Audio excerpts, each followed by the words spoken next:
Alrighty, folks, it is the end of February, and that means it is officially the end of CMMC public comments. On February 26th, the deadline passed for the public to submit their comments on the 32 CFR CMMC proposed rule that we got at the end of December. So in this episode, we're going to talk about what's going to happen next. What should people be expecting now that the comment period has closed? What's going to happen? What should they do to plan? What should they think? What should they anticipate? But first, some housekeeping. Very quickly, it's going to be CS2 Boston time. The first week in April, April 3rd and 4th. CS2 Boston, the premier, the largest, the longest running, one of the most popular conferences specifically tailored to topics to help the DIB understand and facilitate their compliance requirements with DFARS, NIST, CMMC, and all the rest. The agenda is up on the website, which we will link below. Podcast listeners get access to a discount code for registration. Summit Up Boston, all capital letters, also in the episode description below. So be sure to use that. We've already seen a number of people registering with that code, so thank you very much.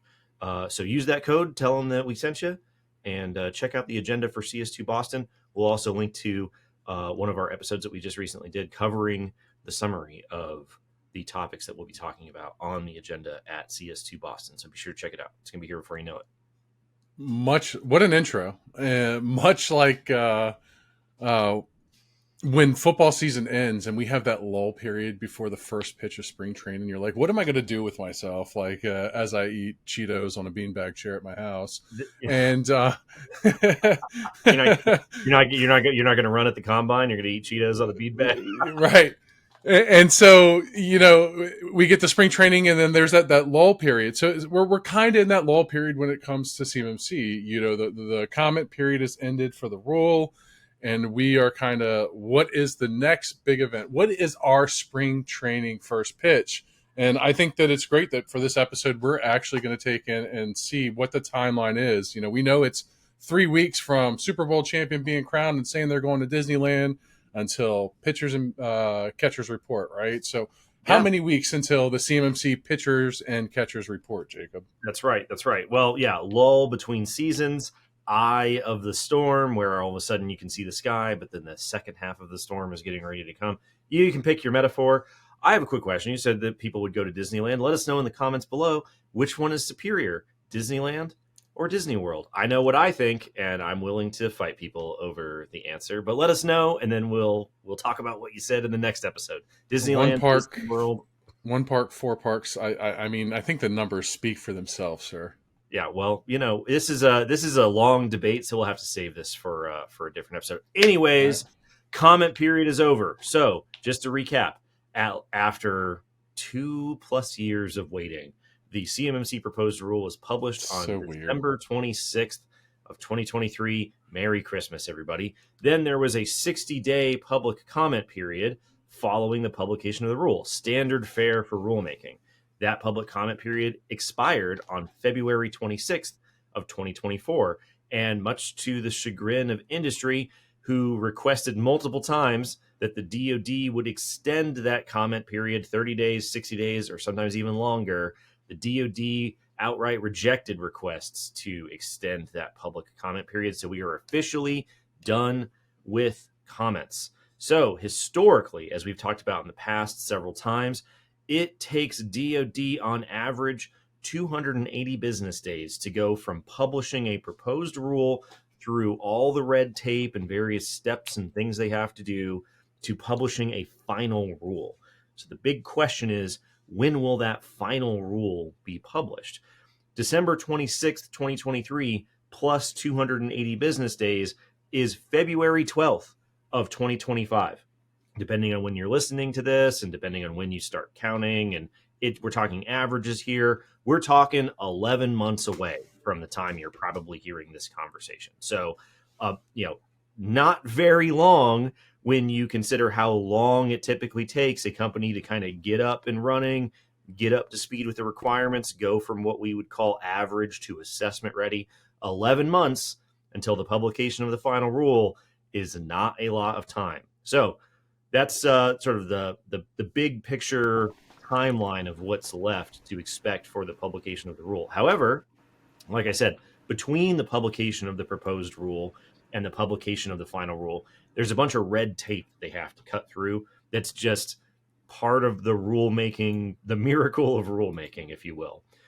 So the first thing that they're going to do is DoD has to adjudicate all of the public comments that they receive. So at the time of this conversation, we don't know what that total is. There's a lag in when people submit their comments and when they're actually posted on the docket for the rule itself. It looks like, I mean, we don't know what the total number is. It'll be a couple weeks before we get the final. And whatever it says today, it's nowhere near that, because every single person that we kind of predicted a couple weeks ago, there was a lot of people that were last minute submissions. Oh, yeah. And some of those submissions were very lengthy. So, big spike at the end in comments for sure. But as part of that adjudication process, they have to formulate their responses to public comments. If you want to see an example of that, you can look in the proposed rule where they have their responses to public comments that were submitted in 2020.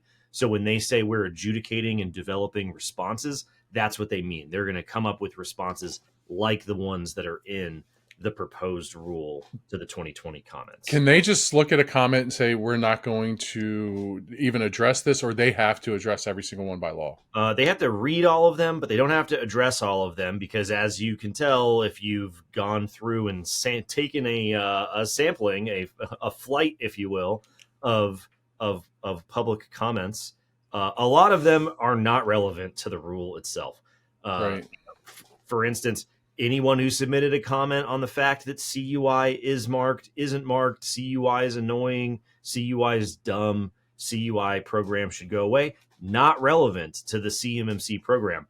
Very related, but ultimately not the responsibility of the people who are reading your comments, not within their ability to change or govern or affect in any way. So there's a lot of didn't know out of scope. If it was going to be like the ones that were really in scope, they would give, fluid answers to, and then the ones that weren't, it would kind of be like the Wendy's Twitter when they start like roasting people. You know what I'm talking about? Like, I don't know. Can you imagine if once the Gen Z folks and the Gen Alphas are in the machinery of government, maybe we'll start to see some creative Wendy's Twitter, Arby's Twitter style responses in the Federal Register. But until then, we're probably going to get cold, calculated, legalistic, boring responses to the comments. They don't have to respond to anything that's not relevant. They're going to group things together by theme, as you can tell with the responses of the proposed rule. Sometimes they're a little more specific. Sometimes they leave a little bit to be desired. However, beyond the adjudication and formulating responses, they will make any relevant changes to the rule that they deem necessary. Now, the important part about this is don't overestimate the degree of change that can happen within a rule, because if the amount of change in a rule is too significant, then that means it's a new rule, and that would have to go back through the rulemaking process. So they can't just rip and replace like huge swaths of the rule or make massive changes to estimates and impact and things like that, because then they have to start everything all over again. And so that's part of the reason why rulemaking takes so long, is because they go through all of that stuff before they publish it, not in response to public comments after it's published. Now, can things be tweaked? Can things be changed? Sure. But just, let's kind of like have some expectation management here. There can be changes, but they're not going to be like, it's not going to be an entirely new rule whenever the final rule comes out. It's going to be very close to what was published in the proposed rule. So from when I'm reading the comments, Jacob, I see a lot of ask for clarification, right? So if they're asking in the rule to directly clarify something, that means more elaborate explanation of whatever that rule states, or a more clear perception. Is that considered like a major change to it if it's something that like alters? For example, one of the Cyber AB's comments and multiple other comments that I read had to do with the consulting. We talked about this, the consulting for CCIs and things like that. And they want to make sure that it's clear that, CCIs can still teach, just don't consult while you teach, et cetera, et cetera. Is that something that you would consider as like a major change, or is like minor? Because like to me in my mind, I think like minor would be like typographical errors or wording and things like that. And I think that that's more in depth in wording because it Yeah. changes actually what a subpart's meant to do, Well, right? The delivery of that I think subpart. that's an important change, but I wouldn't necessarily categorize that as something being a significant change, because whether a CCI can provide consulting services or not isn't really going to affect the number of people affected or the cost of the program or the overall roles and responsibilities governing the program, like these sort of big picture Mm-hmm. things that define the broad strokes of the rule.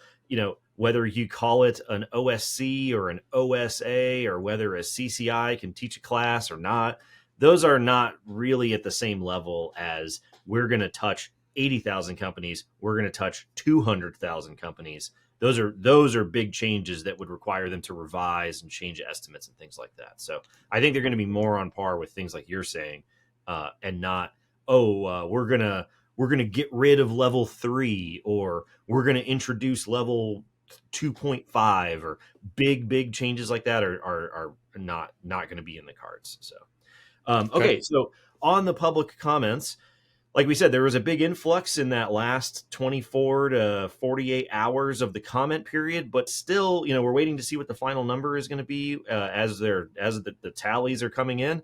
But still, the overall number of comments does not appear to be significantly larger than what they received in 2020. So they received around 750 comments in 2020, and despite all the hype, despite all of the attention, despite all the buildup, all the lead in, all the coverage, all the D-list social media influencers who didn't do anything but talk about rulemaking, uh, there's still about the same number, it seems. There's still about the same number, it seems, of public comments, if maybe even less than they received in 2020. We do know that as far as total attention, total page views and others, helpful but not exact metrics, they seem to be lower than they were in 2020. And the reason that we bring this up is because the comment adjudication process is typically what takes the longest in this red tape series of steps. DoD has said that they started adjudicating on a rolling basis as comments came in over those 60 days. So there's reason to believe that comment adjudication process won't take quite as long, especially since we know that the themes are all pretty tight. A lot of this stuff is not in scope, and they started adjudicating at the beginning rather than at the end. So we say this, and not saying that you are directly saying this like it's a bad thing that comments are lower than expected. I actually think it's a good thing. Hear me out. I would much rather have 236 comments and 6 of them are deemed irrelevant or out of scope than 2,336 comments and Yeah. 536 of them are deemed irrelevant, out of scope, right? Because Right. the more comments, the more time's consumed till we get to a rule, and that's what the goal is here, right? Right. And the other thing is that if you have that public outcry that you disagree with this or you disagree with that, you've had your opportunity. It's not like they said, shut up, you have to deal with this. No, you could have said It something. wasn't an If you interim chose final not rule, to, right? It was a proposed rule. Yeah. right. Like you didn't, I guess there wasn't enough fire for all the pitchforks or whatever, dude. I don't know. Yeah, I mean, it's So, it is. I was definitely surprised. I thought that they were going to absolutely crush the number of total comments received by no question whatsoever. I thought it was just going to go absolutely gangbusters, and for them to sort of right at the end maybe hit the same level, I was definitely surprised by that. I would imagine the DoD was probably surprised by that as well. I'm sure they were expecting an absolute tidal wave of comments to come in, which is why they started the adjudication process on a rolling basis rather than waiting at the end. and I'm not a comment snob, right? Like I can't make a comment better than any other person. I just can provide based on the criteria and the things that I know and the guidance that they give, right? Yeah. But I'm not gonna lie, there was a lot that initially when we were reading through them and they were put through there, I was like, oh wow, that's a pretty good point. Good Yeah. point. Well And put together comment. And then there were some where like, this isn't a comment, this is a what? A rant. right. Yeah. Big difference. Big difference. You Uh, comment rant, but it is part of the democratic process. And so people are allowed to make their voice heard as they see fit. So, go nuts, everybody. That was the chance. But to your point, they went by the book. They didn't do the interim final rule waiver process where they publish a rule and it goes into effect before comments are received. So when the final rule comes out, the DoD gets to say, no, no, no, we went by the book. We let Yep. everybody comment. We did everything that you're supposed to do. We heard what you had to say. We made these changes when we didn't hear our responses. Bing, bang, dot the I's, cross the T's, good to go. Now, what I will say is, as far as the CMMC guidance documents go, the actual assessment guides, the scoping guides, the hashing guides, so on and so forth, very few comments on the actual meat and potatoes of the CMMC program. Most of the comments are on the 32 CFR governing rule about things like cost, external providers, cloud providers, CUI program. These sort of like big picture policy things aren't going to take DoD very long to sort through, especially when they're all very similar or even out of scope. Whereas the actual ticky tacky in the weeds details didn't really receive all that much attention at all. So, if you were to ask Ron Ross, I know that we've talked to him in the past, and we're going to talk about NIST public comments next week on the 171 final draft. They see this trend every time, where when they release a NIST document for initial comments, they receive a bunch. And then as they go through each subsequent draft to the final version, they receive fewer and fewer comments. And they take that as the document is getting closer and closer to what it needs to be. So if it's true that we have the same or maybe even fewer comments than we did, or even barely more than we received in 2020, then that might indicate that maybe the rules, for the most part, just fine, because you didn't have 80,000 comments, you didn't have 200,000 comments, you had 800, which is not really all that much. So the next step after the comment adjudication process. Wait. So maybe, do you think that like the strategy, for these comments, and you can't speak for other people, but like is to attack something at the highest point because the effects of that change is enacted, right? Trickle down through these, because the complaints with the documents, the source documents and stuff like that, are things to do with ESP scope and things to do with definition of CUI and whatever, and what that means to it. So if you attack it at the programmatic level, right, then doesn't it just trickle downhill and get cascade? And hopefully, if everything's working right and all the like pieces to the puzzle that have to change and adjust once I know I saw your face, right? Like hopefully everything's working right.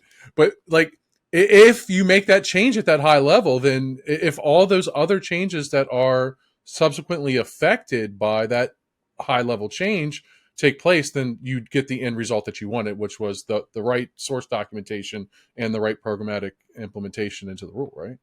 That's a nice. Am I wrong or am I crazy? That's a great. You know what? That's a wonderful story. And kids, for you listening at home, Google trickle down economics. This is not an economics podcast. This is not a political podcast. I'm just saying the theory that you make big changes and they trickle down has been tried before in the government. It had mixed results, and so maybe why haven't they thought of this? Like you might be onto something. The trickle down theory of CY program reform to why I'm being asked to write a policy will probably be about as effective as the economic policy of the U.S. government in decades past. Anyways, just trickle down the requirements. TM. Once you get past comment adjudication, which should be the biggest hurdle, then you have a couple of other steps in this red tape process. One is internal DoD coordination and approval. There's a bunch of people inside the building that all get to sign off on stuff. They all get to sort of take their pound of flesh out of the process. This is a lot of the reason why getting to a proposed rule takes a really long time. But since they all signed off on the proposed rule and published it, with minor changes, getting the final rule signed off for internal coordination shouldn't take all that long. Once it gets done with internal coordination, the lines get a little blurry about what the next steps and phases are. One of them is what's known as interagency review. Other agency customers and stakeholders and observers and whoever inside the machinery of government get to see the rule. Where that line is between interagency review and what we would call OMB review, Office of Management and Budget Review, is hard to delineate because of the mysteries of the rulemaking process. But essentially, it's just a bunch of people that get to read the rule and comment on it and sort of do the thing. Now, under the umbrella of OMB review is what people will probably be most familiar with if you were paying attention back in the fall of 2023. We often refer to this as regulatory review. What's up? Wait, so when you say interagency review, would the agencies that come in and review this rule these would be people that particularly have an interest in this, or could be potentially be stakeholders. Would this also be other agencies that are particularly or potentially thinking about adopting cybersecurity regulations similar to this? Sure would. Yeah, it would be the GSAs of the world, perhaps the DHSs of the world, the Department of Interiors of the world, the VAs of the world get to see it and talk about it. Also, things like, or organizations like the DOJs of the world with their ideas about what should happen. As we've talked about in the past, it's a weird coinky dink that the requirement to maintain assessment results matches the statute of limitations for the False Claims Act. So maybe, DOD says we don't really care. You have to keep your records for 3 years until your next assessment. And DOJ rolls in and they go, well, statute of limitations is 6 years, so make it 6. And then they fight and then they negotiate and then they change it to 6 as one example of, interagency review. So under the umbrella of OMB review, this is all what we would call regulatory review. And the one that really matters is when the rule goes to an organization known as OIRA. This is an office inside of OMB. It stands for the Office of Information and Regulatory Affairs. These are the folks who work for OMB who are checking the dots on the I's, checking the crosses on the T's. They're doing the proofreading. They're doing the last analysis. They're the last gatekeepers before the rules get sent over to the Federal Register for publication and let loose into the wide world out there. That OIRA review process takes 90 days, standard fare per executive order, as we've talked about in the past. And then once it's done with that OIRA review and then all of the red tape involved with that, then it goes to the Federal Register for publication. And just to summarize and get back to the point, to go from a proposed rule through all of that stuff to a published final rule on average takes DoD 280 business days. So when we say we expect things to be done in Q1 of 2025, it is inclusive of all of these red tape steps from the time that public comments end until the publication of the final rule. So Q1 of 2025 is what the historical data suggests would occur. Now, however, there is one caveat. Because this is what is known as a major rule, because it affects a lot of companies, because it costs a lot of money at the large macro scale of the total rule itself, there's an extra piece of red tape that you have to get through.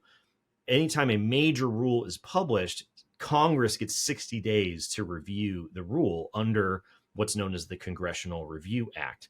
So if you tack on 60 days from mid-February, you end up sometime in April of 2025, which as of the time of this conversation is at the end of the public comment period for CMMC, is just over 13 months away.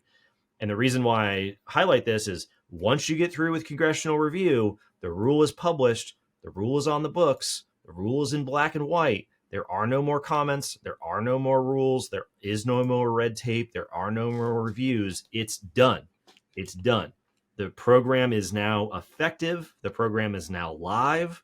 This is now something that we're referring to as the market rollout of CMMC, in contrast to what DoD talks about in the proposed rule as a phased rollout. All of DoD's estimates about when CMMC will start to roll out is when they expect to insert the CMMC clause in contracts in phases over multiple years. But once the CMMC program is live, when the 32 CFR rule is done, you can go to a C3PAO and pay money for an assessment because the program is real. You're just not being required by DoD to do it. So there's going to be a big gap between the rollout of market forces and the eventual staggered rollout of contract clauses, to the point where, I've been telling people the DoD's estimated rollout essentially doesn't even matter at this point, because if there's a gap between those two rules, as it looks like there will be, as we've talked about in the past, the only thing that people really need to look at is when is this final rule going to be published? When is it going to be effective? Should be published in 11 months, Q1, should be effective in 13 months, done as done can be, sometime maybe in April of 2025. And then that's all she wrote. And then CMMC, then we're into the next chapter of CMMC actually occurring.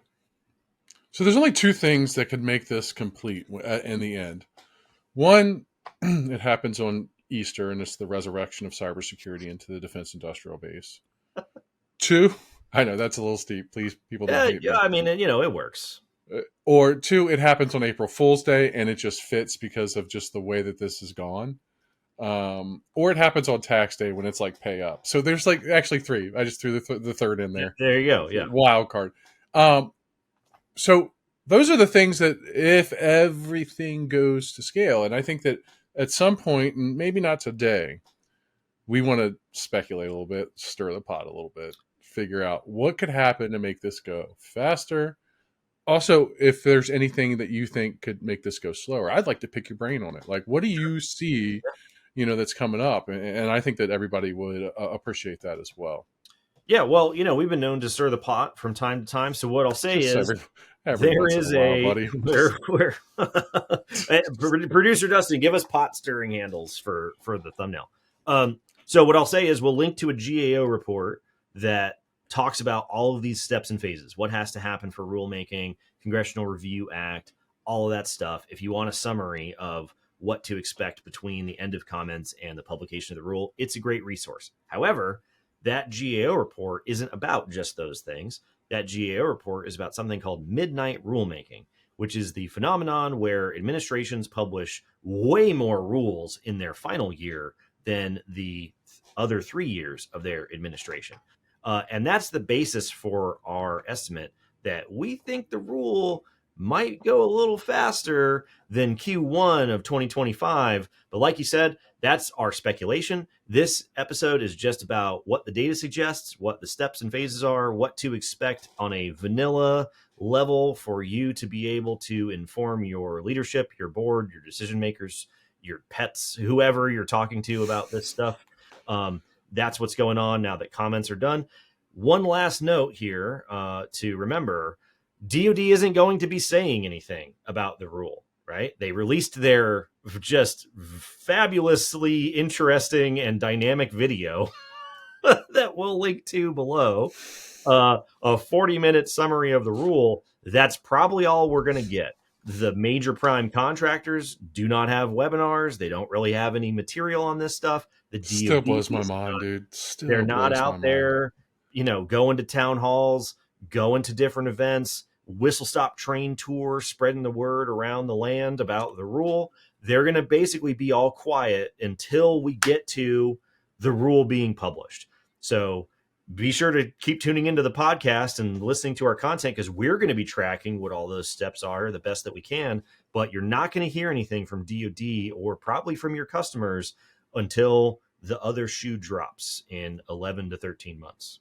So DoD really is during the comment. So during the comment period, they couldn't make any public comments, right? Or during the entire rulemaking process until it goes final. Well, specifically during the comment period, they definitely won't have any events or anything, because if they take questions and comments, they have to document it all in their adjudication process. I would imagine that now that the comment period is over, they still won't say anything, because we saw the same thing happen before the rule was published, where they just gradually got quieter and quieter and quieter about the rule. They got it out on the street. They met their goal.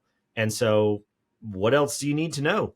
They left it open for comments. They had it published. They put out their video.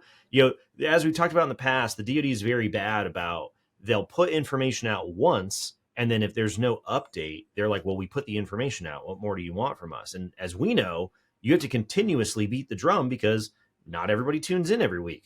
Not everybody saw your video.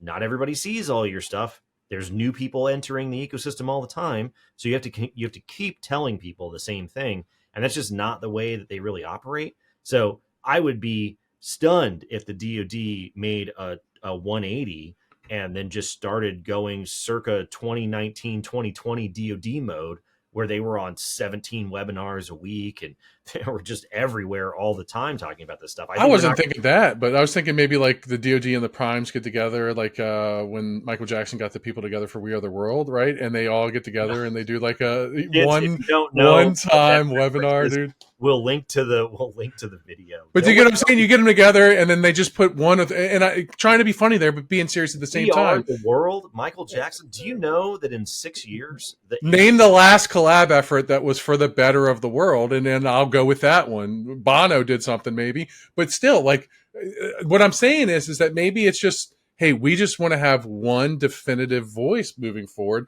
That's why we haven't heard from the primes. They were waiting for the DoD to be able to participate in the party, right? They were waiting for the DoD to turn 21. Now everybody's going out, and we're going to celebrate. Like, I don't know. Well, I'll end with this, since we're doing 80s references.